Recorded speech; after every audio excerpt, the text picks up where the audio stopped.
Hello,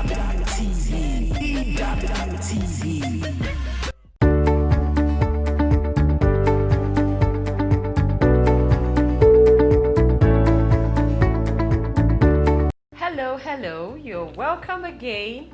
We are here, your hosts, Ruth and Ebuka.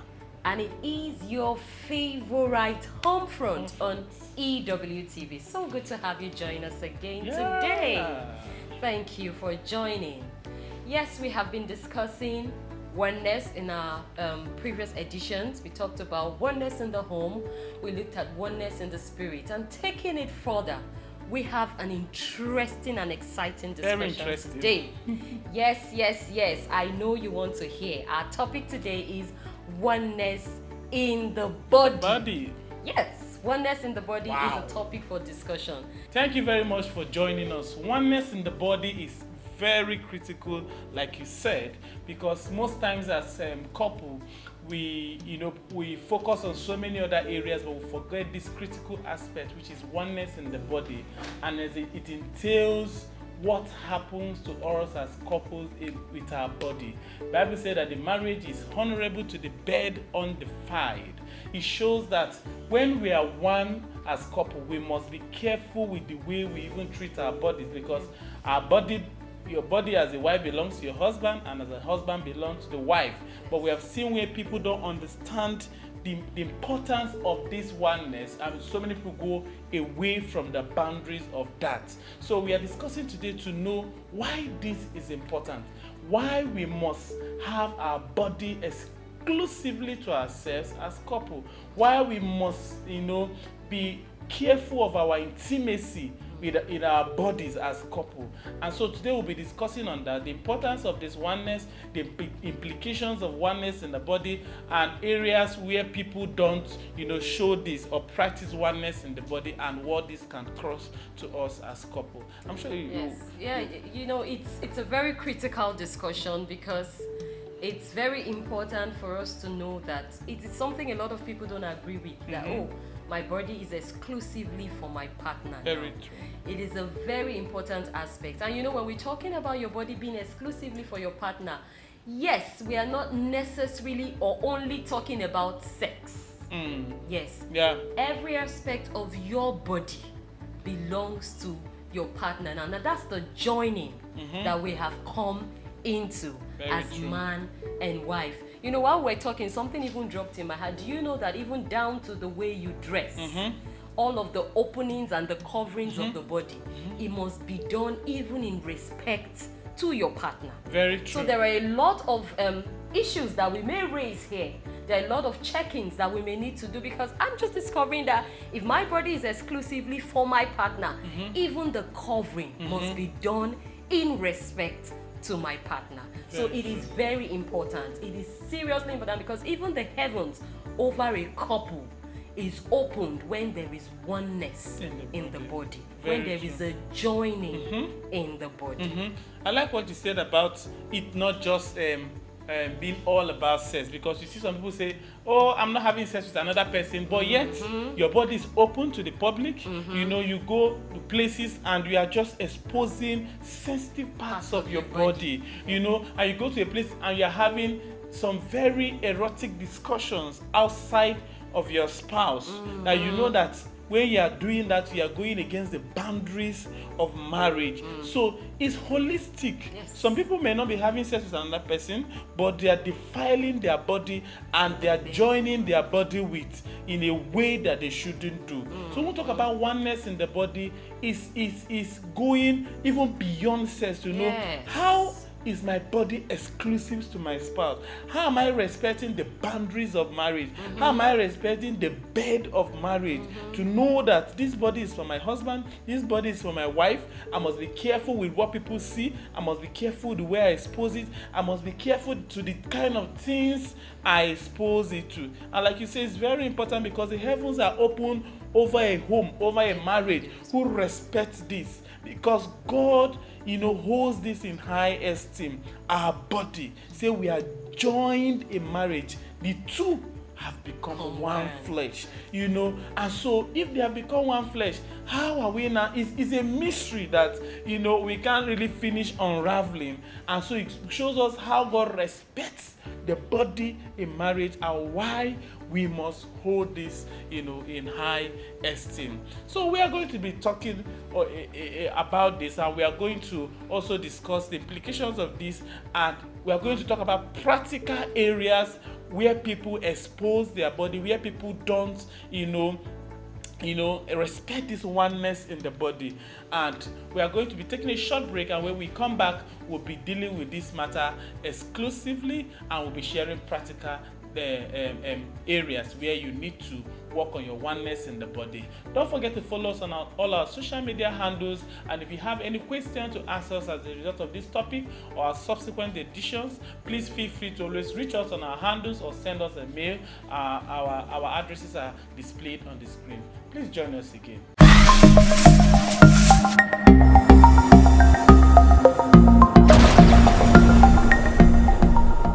Okay, welcome back. Thank you for staying tuned and joining in again. Yes, our discussion centering around oneness in the body. We have looked at the importance of oneness in the body and the careful areas that we must look into to be sure we are not going outside or we're not dishonoring the marriage bed. Yes, and one of the areas again that we need to talk about critically is the matter of pornography. You know, I see a lot of couples say, I don't have sex with any other man. It is just about my husband. I and my husband alone. But right in the corner of the room, alone, to get sexual satisfaction, even when the husband is not available, they begin to see pornography. Yes. I've even seen cases of couples who see pornography together. Recently, I had a discussion with someone, and she was telling me of a great man who, in agreement with his wife, they see pornography together to help them aid their marriage bed. And you know, he said one of the times they were asking God for something, they were believing for something, and that thing wasn't forthcoming. And then God spoke to them and said, there is something in your house that I cannot withstand. Wow. There is something you need to take out of your house. And they were like, God, we pray. Our family altar is good. Our marriage altar is good. And then God told them, there is a sin I cannot behold, and that is pornography. Now, these are some of the things that can defile the bed. When you begin to join body with another strange man, strange spirit for what you see. Because it's a third party. Yes, you are disjoining the marriage body, the body between you and your husband. And these are things that we overlook. These are things we overlook. Even as couple. A lot of couples don't see anything wrong with that. Young couples coming up, some of the counsels you get when you go for counseling for marriage, they tell you you can see pornography together. To help you in your marriage bed. Please, that is a counsel against the standard of God. It is not correct. It has never been correct. It can never be correct. Very, very So we must be careful. Watch. What am I watching when my spouse is not there? What am I seeing when my spouse doesn't give me the attention that I need? The right way to deal with that, is it pornography? No. It's not. So this is an area that we really need to look at. Seriously. I see some couples that maybe they are staying apart, and then they agree that since I'm away, you can watch pornography. And they say you agree. You know, you are watching another person's nakedness. You're watching another person's people who are on drugs, people who are possessed by strange spirits, you know. And I always ask, if you are watching that, what are you saying? It means you are supporting. These people are not even married, and they are having sex. So it means you are saying yes to sex before marriage. It means you are outside of marriage. It means you are saying yes to nudity. You are saying yes to evil. Because will you allow your child to do that? Will you allow your child to be involved in that? No. You say no. That means you are saying yes to pornography. You are giving them a thumbs up that what you are doing is good. And you are inviting a third party. You are inviting demonic influences into your home. We've seen couples who agree that since we are away, or let us learn through that. You are breaking the body, and it has a lot of consequence for the marriage. I have some couple who say since we're away, we can use sex toys. You know, or since we're away, you can use sex toy. It's permitted. You can buy this. Can be using. We agree. You are bringing. That is a third party. That is against the body. God did not join you to a sex toy. God made you one flesh with your wife or with your husband. Not with anything outside of that is a third party and is adultery. And heaven says no to that. So you see a lot of that. You even see, people who are saying, okay, I'm in marriage, I'm not sleeping with anybody, but they still engage with in all manner of sex chatting with maybe their ex or somebody else. Or they say just an innocent friend. And they begin to discuss some erotic things in text messages, in chats. Some even go to the extent of showing nude, and they'll be like, thank God I'm not there with the person. I'm just being friendly. I'm just trying to be. You are exposing your marriage. You're exposing your home. You're making it vulnerable. You are breaking an edge. And just like we said from the beginning, you might not be having sex with another person, but you are breaking the body. So, and these are where we are bringing this practical aspect in pornography, in sex toys, in sex chatting, in some conversation. You see some married people having terrible conversations with other people, talking about private and intimate matters that shouldn't be. In our last edition where we did our question and answer, we had a question that came in.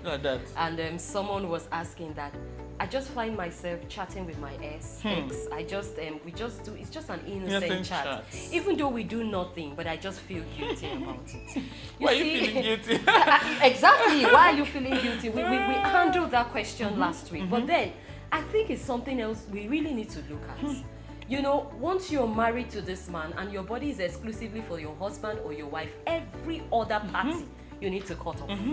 Yes, your chat may be innocent, but trust me, it is tending towards something. Gradually.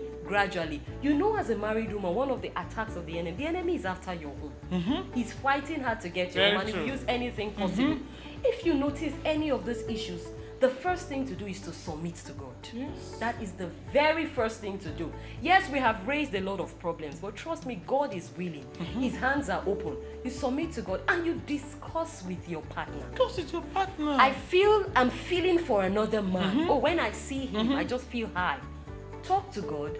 Talk to your partner. You have spoken to God. You are afraid of talking to your partner. When you talk to God, God knows how to stir the heart of your partner. And then you walk together through the process of healing. You cannot be healed on your own. That's the truth. You say, I won't tell my husband. I'll just keep chatting with this guy. I'll be telling him, I'm married, though. Just leave me alone. You need that support of your spouse. You need the support of your spouse. Two of you are one. And you do everything as well. So when these issues come up, you talk to God. You talk to your partner who also prays for you. He prays for you and leads you through the journey of healing. There's no need for pride. Very true. Very, very true. Because one of the things we have seen in marriages is that people go through this and they think they can handle it on their own, and so they are keeping it from their partners. And these things are very sensitive, and they are things we really need to watch. Sometimes even your thoughts as a marriage, you are beginning to have strange thoughts. You just stay, and we are some people will even stay and and just or even sex in the dream. All manner of things happening. You keep lusting after another man, another woman, and even in your heart you are having sexual pleasures with that person, and you're not talking to your spouse. These things are critical for marriage, and they can close the heaven over a home, because the body is very sensitive. That is what God joined and made one. It's very, and the Bible says it is honorable to the bed on the fire. So there's a honor that comes with marriage, and where the bed is on the fire. And like we said, being on the fire does not just mean sex. The thought, your chat, your talk, your conversation, the exposure of your body. So we are calling on families, and we are saying, so many times the enemy has attacked our home and we don't even know where it's coming from. We don't know, because we have broken an edge in our body. So if we must have a healthy family, a healthy home, we must pay attention to our bodies, oneness in our body, what we discuss, what we think, what we do, how we act, what we put on, what we watch, even as couple. We need to go back and really evaluate these things and know where the enemy is coming from. Yes, and like we said, God is ready and available to help us. So we can talk to God, submit to God, and then speak to your spouse. He's your spouse, she's your spouse, so that you can join hands together and move your marriage forward. So thank you for joining us once again. Thank you so much. Thank you. I'm sure we have had a very beautiful time together. Thank you so much for joining. We remain your hosts, Ruth and Ebuka. we are looking forward to having you again in our other editions. Bye. Bye.